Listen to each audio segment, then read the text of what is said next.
Halo semuanya, ketemu lagi dengan saya Wasis OKB Otak Kata Bicara di podcast saya yang kesekian kalinya.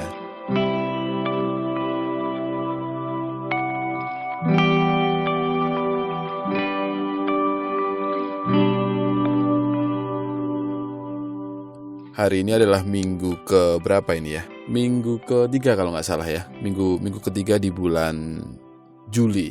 Dan sebentar lagi Juli akan selesai. Pasti teman-teman sudah melalui bulan ini dengan penuh gairah apapun lah. Mau gairah hidup, mau gairah seksual, gairah apapun lah. Yang penting teman-teman membuat bulan Juli ini bulan yang penuh makna. Entah itu makna baik, makna jelek. Saya percaya teman-teman pasti tahu konsekuensinya. Hari ini saya mau ngomong namanya mood. Kalau bicara soal mood, itu sama saja dengan bicara tentang suasana hati. Mood itu adalah keadaan emosional yang bersifat sementara.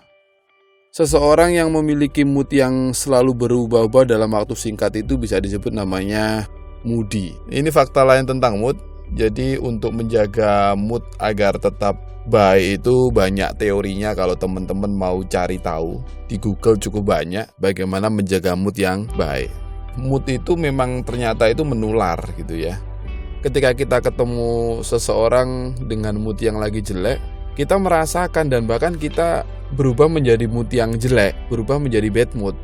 Dan katanya dengan makan coklat mood itu akan menjadi baik. Katanya sih seperti itu. Dengan minum kopi yang kandungannya kafein itu mood itu menjadi baik. Cuaca juga mempengaruhi mood, musik itu juga memperbaiki mood, dan olahraga juga memperbaiki mood. Banyak sekali teori-teori yang mengatakan bahwa untuk menjaga mood itu harus melakukan ini dan banyak sekali. Saya berpikir ya, susah juga ya untuk menjaga selalu good mood itu susah gitu.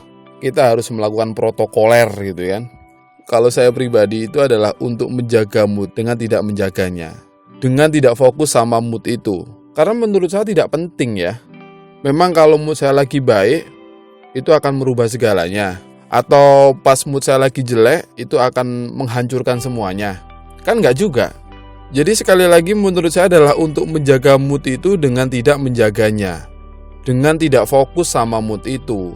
Karena tidak terlalu penting kita fokus sama mood itu. Jadi secara teori, orang yang memiliki mood baik atau suasana hati yang gembira dan bahagia itu akan dapat berpikir, berucap, dan mengerjakan segala sesuatu dengan perasaan senang. Dan selain itu, ia akan mampu meraih kesuksesan dalam kurun waktu yang lebih cepat daripada yang selalu bad mood. Memang kalau lagi bad mood itu kita nggak bisa mikir. Bisa.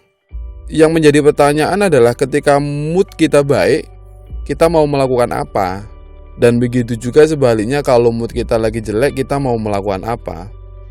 Kemudian dalam keseharian kita ini sering bad mood atau mood yang baik. Berarti kalau kita ngomong secara teori yang ada di atas adalah kalau kita sering bad mood, gak akan bisa sukses. Tidak segampang itu, Pak. Tidak segampang itu. Hidup ini selalu ada suatu tantangan gitu loh. Apakah kita ini setiap hari harus melakukan teori-teori tadi untuk selalu baik? Kan enggak. Apakah kita harus setiap hari makan coklat, harus olahraga, harus minum kopi? Ya kita nggak kerja. Jadi setiap hari kita kehabisan waktu untuk menjaga mood kita selalu baik. Kan nggak gitu juga kan? Jadi yang pernah saya baca, orang sukses itu sebenarnya tidak ada kaitannya dengan mood. Orang sukses itu kaitannya ambisi untuk mewujudkan mimpi. Setia dengan apa yang menjadi rencana, entah mood itu lagi baik atau entah mood itu lagi jelek. Saya ulangi lagi, orang sukses itu nggak ada kaitannya dengan mood. Kaitannya hanya ambisi untuk mewujudkan mimpi, setia dengan apa yang menjadi rencana, entah mood itu baik atau lagi jelek. Jadi menurut saya mood baik itu perannya hanya keefektifan kita untuk mengerjakan sesuatu. Jadi serasa apa yang kita kerjakan itu gampang. Karena memang mood baik itu suasana hati selalu bahagia. Saya pernah merasakan bad mood yang berkepanjangan.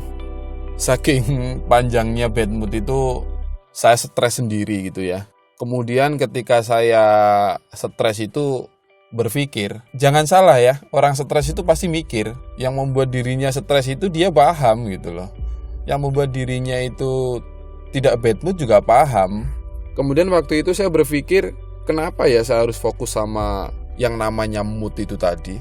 Kenal enggak gitu kan, deket enggak, ini mood siapa sih kan gitu.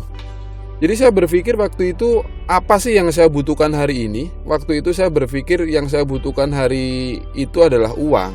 Kenapa saya butuh uang? Karena saya harus mencukupi kebutuhan hidup saya. Jadi yang saya lakukan adalah fokus bagaimana mendapatkan uang itu. Ya kalau kita fokus sama tujuan, entah itu mood itu lagi baik atau lagi jelek, itu gak ada gunanya. Ya kita pasti akan terus bergerak maju. Jangan pernah percaya dengan teori bagaimana menjaga mood selalu baik. Karena pada prinsipnya menjaga mood selalu baik itu tidak dengan menggunakan teori-teori tadi.